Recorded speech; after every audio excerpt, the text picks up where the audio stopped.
Don't forget to subscribe to the Chrissy B Show, always aiming to show you the happier side of life. You can find us on YouTube, Facebook and Twitter.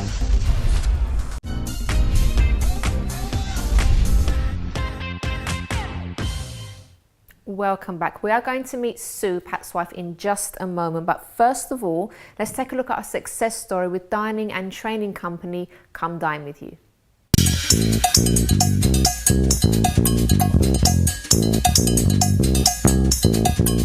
So today I'm here with Ian and Vitalina, who are the brains behind this fabulous concept of Come Dine with You. So I've just sampled the food. The food's absolutely amazing, by the way. But can you first of all tell us, Ian, like, how come you came up with the idea in the first place to do something like this? Well, it's hard to explain because quite a lot of things put into one. I've been a chef for quite a long time, and we wanted to do our own venture. So me and Vit were sitting down one time, I think was it 4 or 5 years ago we thought about this. Yeah. I was watching Come Dine with You.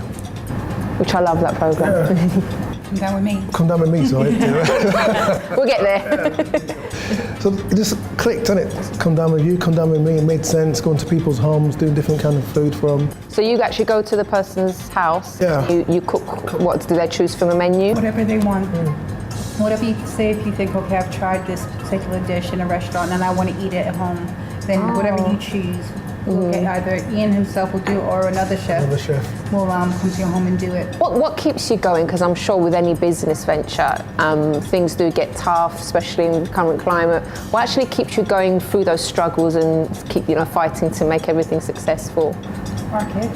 Yeah. I mean, to be honest, with the good thing about this company is there's no loss.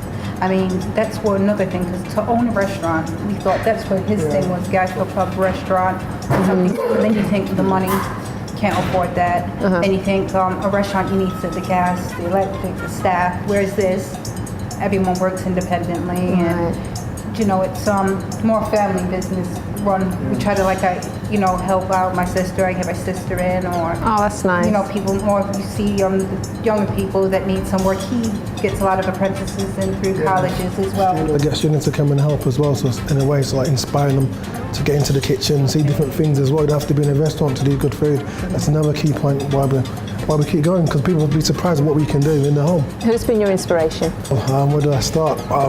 Marco Peter White. He's the reason why I became a chef actually. When I was 15, 16, I was watching TV and White Heat. When I seen him on TV, I fell in love with his food, sorry, not him. But yeah, then from then I said I'm going to move to London, come from Lancashire. That's how I started. This is a while back. So yeah, him, what else would I say? Marco, Gary Rhodes as well, what he's done for British food. Richard Neat as well is another famous chef, did a bit of time for him. Fantastic chef, way before his time. Who else? Did work for Anthony Rob Thompson as well, he's another good chef for British food. Who else have we got? There's loads of them, to be honest. It's hard to put in one pot, but those are the reasons why I became a chef. You're working together as a couple. What is that like? Is that hard? Do you sort of get fed up of each other, or do you enjoy it? Let me speak first.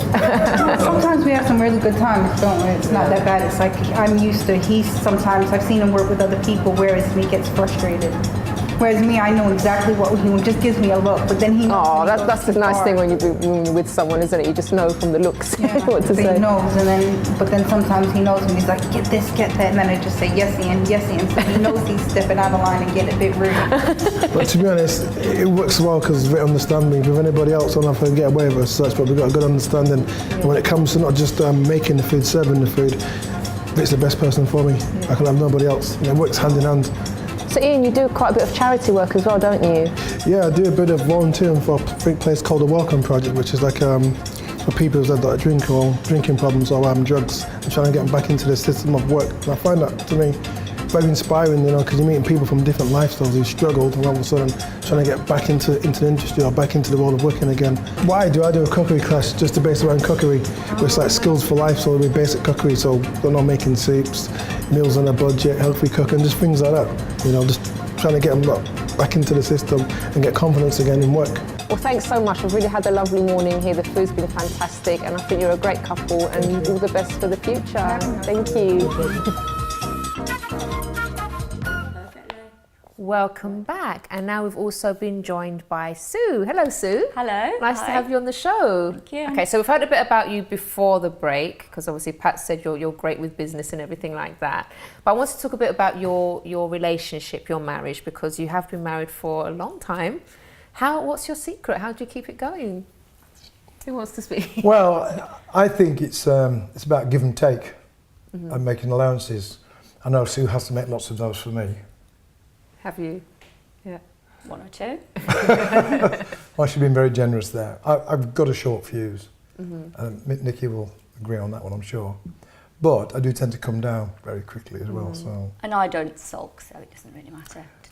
You don't so in a sulk? jiffy. I don't sulk. No, That's so good. No, she doesn't 'cause sulk. That's great. Gosh, because you know what? Sometimes our first reaction when we're upset with someone is to kind of give them the silent treatment, and that is really like a big problem in a lot of relationships, isn't it? But how do you do it? She is very Just let patient. things go over like your head. Yeah, sometimes I plan to sulk. I think, I'm going to sulk for a whole day. An hour later, I'm like, hi, what do you want for tea? Oh, that's so nice. Oh, you forget. You're like my mum, I think, because she's like that as well. She's such a sweet character, and she sort of doesn't hold grudges against anyone or anything like that. Yeah. Okay, well, tell us a bit more about Sue. What do you love about her? Well, I'm always very relieved when she does kind of come out of any potential sulk as quickly as she does, because I don't like not being friends with her.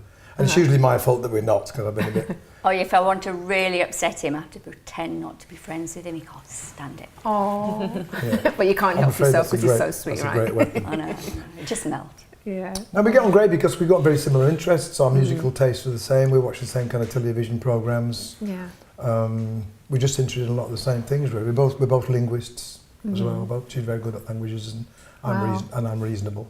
Okay. And Sue, what do you love about your hubby here? Or don't you want to say on TV? He's talented. Yeah. I like talent. Oh, that's Thank nice. you.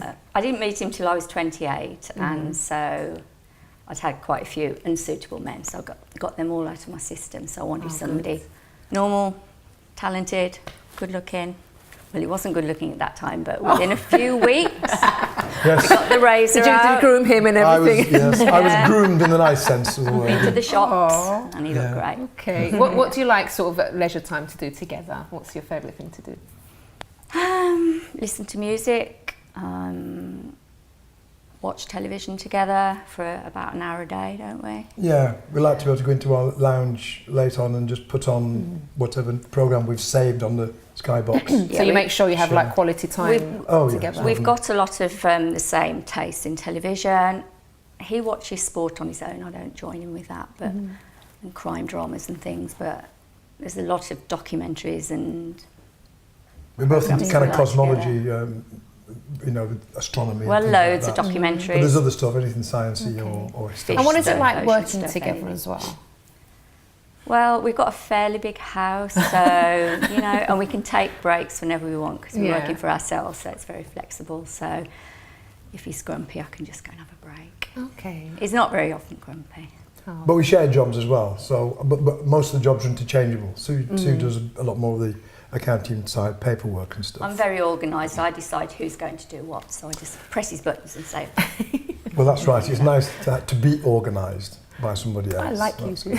Yeah. Nikki, what about you? What have you seen in them that maybe you'll take for your own relationship?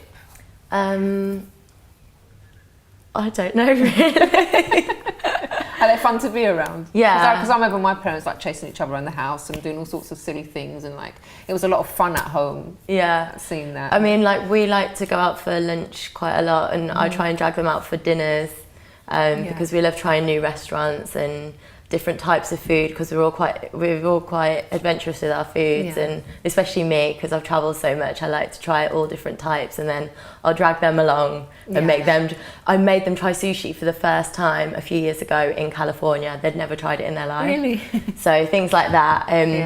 And just they're both very passionate about various things in life. So that's that's something that I'm impressed with. And me and my mum are always really surprised. Dad will come out with knowledge about motorbikes, guitars, registration numbers and stuff, like really random things. And me and my mum will just look at each other and be like, how's I've known him 30 years. I didn't know that when he was young, he could tell what a motorbike was just by the smell of it in the street. So he's full of surprises then, Yeah. keeps you guessing. That's great. It was from the sound, not the smell. Since you got close. Okay, just before we go, if there are sort of couples watching that are like maybe sort of bit not very stable in their marriage, what would maybe be your top tip that you would give to them to maybe, you know, get closer again? What would you say? I know it's a tricky question, but maybe something that you... Well, it's give and take, isn't yeah, it? it's give and take. Mutual respect and consideration. I think a hug breaks the ice as well sometimes. Just A hug. If you catch Yeah. Sneak up. Well, I've got a chaser to get one. Just imagine them just... I was quite quick in my early days. And not letting an argument build up, because you never end up like shouting for a long time or arguing for a long time. And you know, some couples just row and row and row, and that's something you don't do. No. We never row about anything important because we're very compatible. So we might row for 2 minutes, sometimes silly, like- stupid things, and then I just walk out and slam the door, and it's over. Yeah. So your daughter's already seen things that she's going to apply, which is I'll be great. serious. When she was She's little, we learned. used to have rows in whispers, didn't we? Because I had this rule when she was little, she could never hear us row. Oh. So if we were having a row, it had to be in a whisper. Wow, that must Which have been was so hard. frustrating. It was hard for him. I got a very loud voice. But he managed it, yeah. Oh, it's been great speaking to you, lovely family, and we'll hear again from you very soon, I hope. Thank you. Thanks for Okay, having thank us you on. so Thank you. much. Thank you. Okay, so do stay tuned, because after the break, we'll be joined with Jonathan Farl, our business expert, to discuss with us tips to improve your family savings. And I'll also be answering one of your questions. And we also have a surprise performance, so make sure you stay tuned.